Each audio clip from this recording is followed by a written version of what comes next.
Lançado oficialmente em 2006, durante a 19ª edição da Bienal do Livro de São Paulo, o Plano Nacional do Livro e da Leitura chega, em 2012, ao seu 7º ano. E para conversar um pouco mais sobre essa iniciativa do Ministério da Cultura e seus impactos no decorrer desse tempo, o Pensando Educação tem o prazer de receber a professora Josiane Maria de Souza, que é coordenadora do curso de Letras da Unimep. Professora Josiane, muito obrigado pela sua presença, por aceitar o nosso convite. Professora Josiane, que já é parceira do Pensando Educação, inclusive na posição de apresentadora. Mais uma vez, muito obrigado por aceitar o convite, por estar aqui com a gente. Eu agradeço a oportunidade para discutir uma questão que, para nós do curso de Letras, ela é fundamental e eu acho que ela deve ser daí uma preocupação de todo brasileiro, que é a questão da leitura no Brasil. Nós conversávamos um pouco aqui antes de começar a gravação e você apresentava diversos dados muito interessantes sobre a questão aí desses últimos 7 anos, ou desses primeiros 7 anos de iniciativa, dessa iniciativa do Plano Nacional do Livro e da Leitura. O que você conseguiu constatar nesse primeiro levantamento, nessa primeira análise dos dados? Acho que é assim, sempre quando a gente olha números e dados, uma pesquisa tão grande, né, é preciso levar em consideração que ela pode, num primeiro momento, nos apresentar dados que a gente considera consistentes e que numa comparação, como agora é o caso com a pesquisa de 2007 e 2011, a gente começa a se perguntar se efetivamente os primeiros dados eram tão consistentes, né? Acho que uma questão que chocou, e todo mundo aí acabou comentando, anunciando na mídia, que ao invés de aumentar o número de livros lidos, eles diminuíram, tá? Não é uma diminuição considerável, mas, por exemplo, na primeira pesquisa de 2007, assinalava 4,7 livros por pessoa, né, lidos aí no ano, né? Evidente que aí nós temos pessoas que não leram nenhum, outros que leram 20, né? Então, na média, né, havia aí o 4,7, né? Ora, o que acontece agora? Agora há uma diminuição. Ao invés do 4,7, nós caímos para 4, né? E pensando num grupo aí estatístico, acaba sendo uma diferença aí, considerável, né? Foram pesquisadas 5.012 pessoas em 315 municípios, né? O que é bastante preocupante? Porque havia uma pergunta: é considerado um leitor, pelo parâmetro da pesquisa, a pessoa que leu um livro pelo menos nos últimos 3 meses? Então, é preciso criar um parâmetro para identificar leitor, né? Porque eu posso ter um leitor que lê todo dia, lê um livro por semana, né? Mas para criar, fazer o levantamento, é preciso criar o parâmetro que eles determinaram um livro nos últimos 3 meses. Então, é esse que eles estão computando aqui nesse universo aí pesquisado. Ora, nesse 4,7 de livros lidos, há uma segunda pergunta que diz: quantos livros você leu integralmente, quantos você abandonou? Então, se for considerado essa questão, o 4,7 cai para 2,1. Então, vamos dizer, um livro lido integralmente, 2,1. Caímos aí para a metade, na verdade, desse universo. Então, se formos pensarmos em termos mesmo do Brasil, as pessoas estão lendo muito pouco, né, em termos de livros. Isso não quer dizer que as pessoas não leiam outras coisas, né? Porque criou-se também um mito que o brasileiro não lê absolutamente nada. Não é verdade. As pessoas, elas podem ler revistas, elas podem ler jornais, elas podem ler o boletim que é divulgado na igreja, então elas estão lendo outros materiais. Mas livros, essencialmente, aí sim, é preocupante porque esse universo, então, baixa aí para 2,1. A pesquisa de 2007 trazia um dado, e que a de 2011 não traz, não saberia dizer por quê, que desse universo, então, de livros, 1,3, quer dizer, um livro, então, ano estava relacionado ao universo escolar.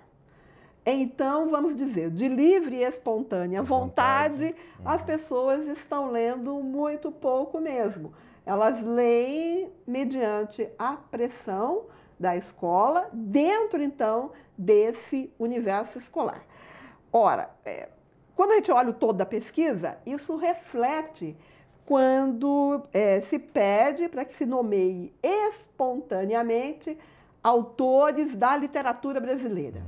Então, o primeiro autor da literatura brasileira lembrado é Monteiro Lobato, mas que, no entanto, não é o mais lido. É evidente que não é o mais lido. E eu diria assim, nem mesmo na escola, o Monteiro Lobato ele tem uma presença maciça. Hoje, infelizmente, quer dizer, as pessoas deveriam estar lendo, as crianças deveriam ler mais Monteiro Lobato, mas isso não é uma realidade. As crianças não leem maciçamente o Monteiro Lobato. Então, é evidente, essas pessoas, então, mais velhas nesse universo da pesquisa, então lembram de um nome, Monteiro Lobato. Inclusive, você citava antes, lembram inclusive de uma obra que não existe, que nunca foi escrita. Então, quando se pergunta qual é o livro mais marcante, né? Então, livro mais marcante, primeiro lugar, a Bíblia. E a Bíblia, ela será o livro mais marcante, seja quando for feita essa pesquisa. Não porque todo mundo lê a Bíblia, mas porque a Bíblia faz parte de um imaginário. Então, se eu pergunto o livro mais marcante, a pessoa evidentemente vai entender que uma resposta óbvia é a Bíblia, ou uma resposta esperada, a Bíblia, né? E não porque todo mundo efetivamente está lendo a Bíblia, mas ele faz parte do imaginário. O segundo livro, A Cabana, né? Um livro de autoajuda, que nós sabemos que o mercado de autoajuda ele responde por uma grande parte das vendas.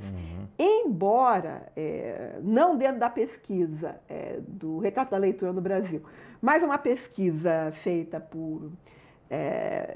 pelo universo livreiro, houve uma queda na venda dos livros de autoajuda em relação a anos anteriores. Então, eles continuam vendendo bastante? Vende, mas houve uma queda na venda desses livros, né? Mas A Cabana também aí não faz parte do universo de livros mais vendidos na história do Brasil, mas faz parte do universo imaginário de um livro que seria importante ler. Em terceiro lugar vem o Ágape. Esse sim, esse é o grande campeão de vendas. Tá? Então, para apenas a gente pensar em termos numéricos, Ágape, ele se tornou, que é o livro do padre Marcelo Rossi, se tornou o livro mais vendido da história aí recente do Brasil. Ele vendeu a safra, o número estrondoso de 1.800.000 exemplares. Isso é muito para o universo brasileiro, livreiro. Para você ter uma ideia, qual seria uma tiragem média inicial de um livro? Se é um autor aí que ninguém conhece, a editora não se arrisca e vai colocar aí no mercado 2.000, 3.000 exemplares. Se ele é um autor já considerado, a editora vai se arriscar um pouquinho mais, vai colocar 5.000. Se ele é já um nome, 10.000 exemplares. Então, olhando para esse número, é claro que o padre Marcelo, ele aí superou, inclusive, o que era o livro anterior mais vendido, que era o Código da Vinci, que vendeu 1.600.000. Né? E superou a saga Crepúsculo. Né? Veja bem, estamos falando de universos diferentes de leitores. Porque eu fico pensando, quem é o leitor do padre Marcelo Rossi? Eu acho que ele tem, evidentemente, leitores mais velhos, mas ele pode ter também gente aí mais jovem lendo, mas não diria que é o grande... O grupo predominante. Predominante aí de pessoas lendo padre Marcelo Rossi. O Código da Vinci é um grupo mais eclético de leitores. Eu tenho aí todo mundo lendo aí, porque é aquele tipo daquele livro que todo mundo falou, né? E todo mundo ficou curioso e foi lá. Que veio amparado por um lançamento de Hollywood, que ajudou que veio muito. de uma estreia mundial, vamos dizer. Uhum. Quer dizer, Código da Vinci vendeu aí no mundo todo. O padre Marcelo Rossi é um fenômeno nacional. Ele vende aqui. Por isso, então, mais ainda surpreendente. Porque se olhar a própria saga Crepúsculo, também vem via aí uma mídia intensa, mundial, atrelado a filmes e lançamentos tudo mais. Hollywood. Então, é preciso pensar e tentar compreender melhor esse fenômeno do padre Marcelo Rossi, porque ele vem com um livro com um título que ninguém sabe o que significa, o ágape, que é uma palavra que não faz parte do universo do cotidiano, né? E, no entanto, é um livro que vendeu aí estrondosamente, né? Uhum. Mas, então, a saga Crepúsculo é interessante também, porque ela vendeu o Crepúsculo, primeiro, 1,5 milhão, tá? Então, todo mundo quis saber. O Eclipse, 1.290.000, caiu. Então, teve gente que comprou, resolveu não comprar o segundo aí, né, o segundo volume. A Lua Nova, 1.250.000, caiu. E o Amanhecer, 1 milhão. Evidente que a vendagem não significa número de leitores. Temos que pensar que esses livros, eles circulam, são emprestados, né? Então, efetivamente, leitores, o número aumenta, porque teve gente que pegou na biblioteca, né? Teve gente aí que emprestou um para do outro, né? Então, o número de leitores aumenta em relação ao número aí de vendagem, né? E, no entanto, quando se pergunta um nome de um autor importante, ou que a pessoa se lembre da literatura, o padre Marcelo Rossi só aparece em 14º. Ele é o campeão de vendagem, mas ele não entra na listagem dos autores reconhecidos, né? Por quê? Porque aí nós mobilizamos também um outro imaginário, que é o imaginário aí sim também muito formatado pela escola, porque o primeiro lugar é Monteiro Lobato, mas não é o mais lido. Uhum. O segundo lugar também não é o mais lido que é o Machado de Assis, é evidente. Mas o Machado de Assis, ele aparece então escolarizado e provavelmente as pessoas que citam Machado de Assis, elas querem parecer que também são leitoras experientes. Ora, qual o autor que aparece como grande autor brasileiro? Machado de Assis, via escola. Então, a pessoa que cita Machado de Assis, necessariamente ela não é uma grande leitora do Machado. O terceiro lugar é o Paulo Coelho, né? O Paulo Coelho ele foi rebaixado nessa pesquisa, né? Mesmo porque o Paulo Coelho também teve queda de vendagem dos livros. O último livro dele não foi bem, já foi há algum tempo o lançamento. Então, o Paulo Coelho ele começa a cair, né?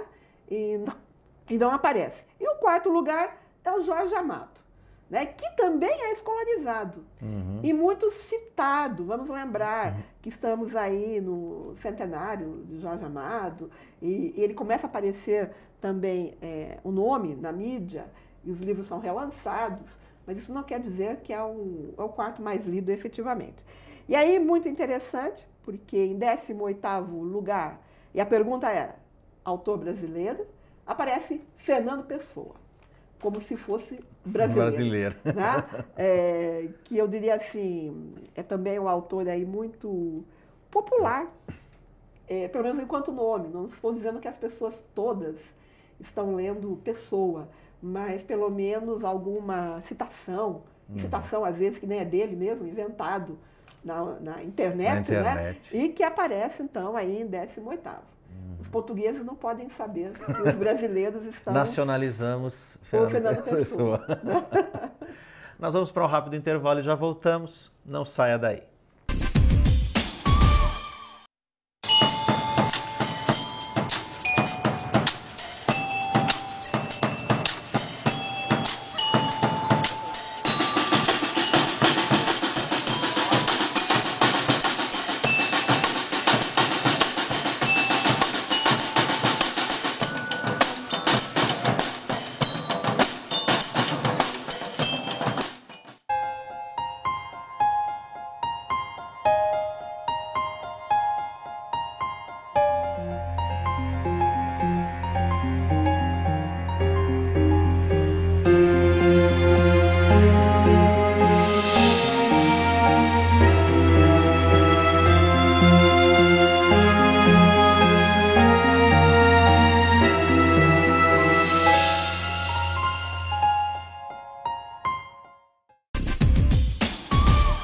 O programa Pensando Educação está de volta e hoje eu converso com a professora Josiane Maria de Souza, do curso de Letras da Unimep, sobre o Plano Nacional do Livro e da Leitura, que em 2012 chega ao seu 7º ano, desde o lançamento oficial em 2006. E a gente falava um pouquinho sobre números no começo, no primeiro bloco, João. Eu queria te perguntar sobre a questão do e-reader, né? Quer dizer, o livro eletrônico e essa grande disseminação do uso dos tablets. Isso não colaborou, apesar do tablet ter nascido originalmente, se a gente lembrar da história da Amazon e tal, como um fator motivador para facilitar o acesso à literatura, né? Facilitar carregar obras literárias em formato digital. Isso não, no Brasil não teve um efeito positivo?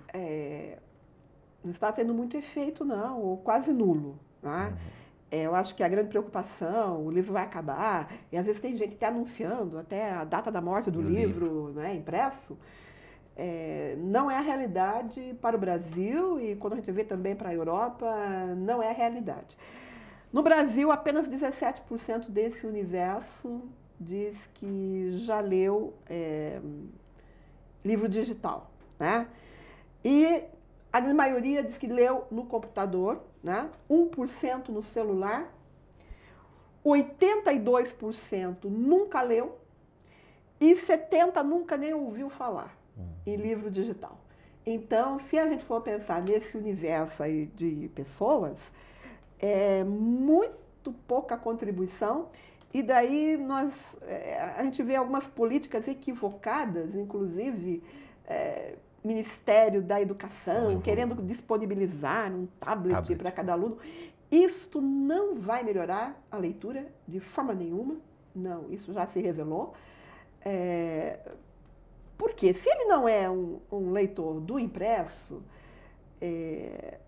para ele, o digital, ele é uma leitura rápida, texto curto. Eu não imagino muitas pessoas lendo Guerra e Paz. Não é essa transposição, né, de tecnologia que vai mudar o hábito. Não, não é. Não é a transposição e não é ela que vai incentivar. Né? Claro, a grande maioria, 85% é TV. Esse número aumentou em relação a 2007, que era 77%. Agora, 85%... Quase 10% a mais. Fica na TV. Filmes, vídeos, aumentou também, quem assiste em casa. 38%. Em 2007 era 29%. Jornais e revistas caiu. Então, se caiu o número de leitores de livros, caiu também de jornais e revistas. Em 2007, 36%, agora 28%. Então, quase 10% também de queda. A questão das redes sociais, na pesquisa de 2007, ela não aparecia, mas aparece nessa agora. 18% dizem que passa o tempo na rede social.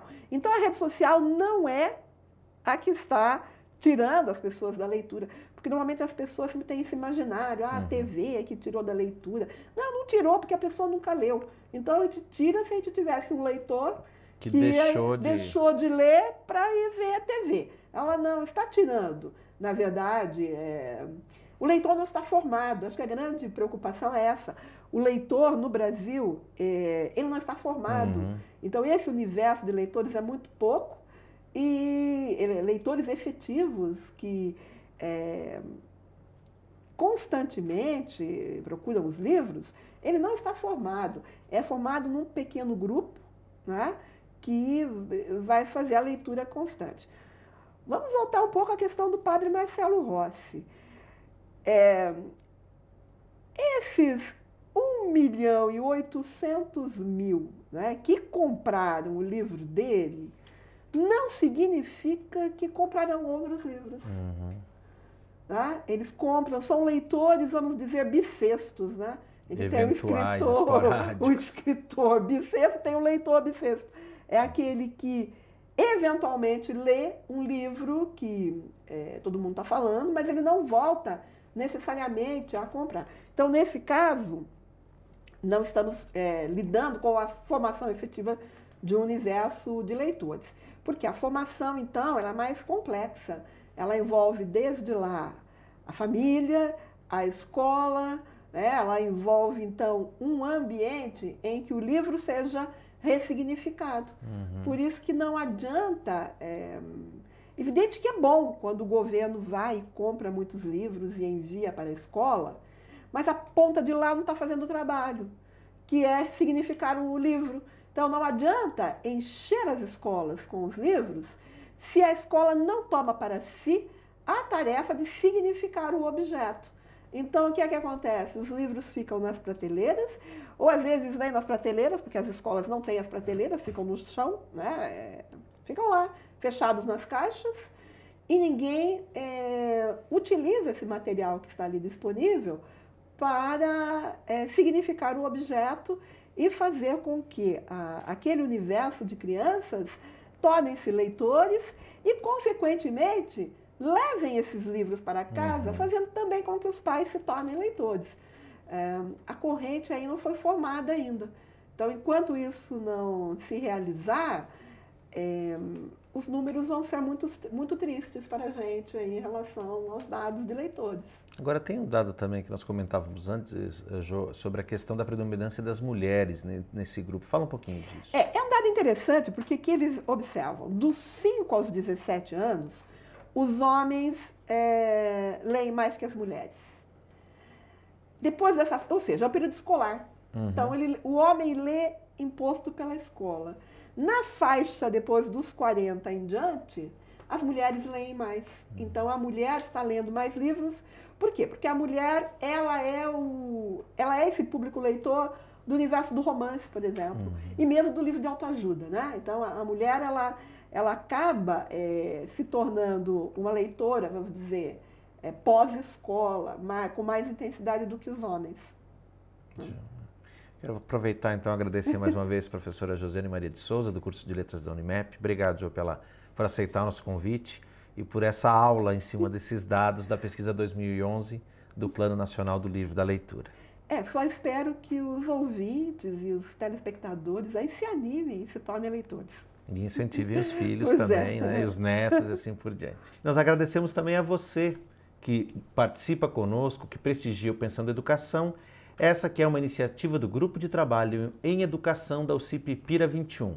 Lembrando que o programa vai ao ar todas as semanas pelo canal 13 da NET Piracicaba, numa produção conjunta com a TV Unimep e também na Rádio Educativa FM aos sábados pela manhã. Sua opinião, suas dúvidas, seus comentários, suas sugestões são sempre muito bem-vindas. Escreva para nós, tvunimep@unimep.br. Mais uma vez, obrigado pela sua participação e até o próximo programa. Tchau!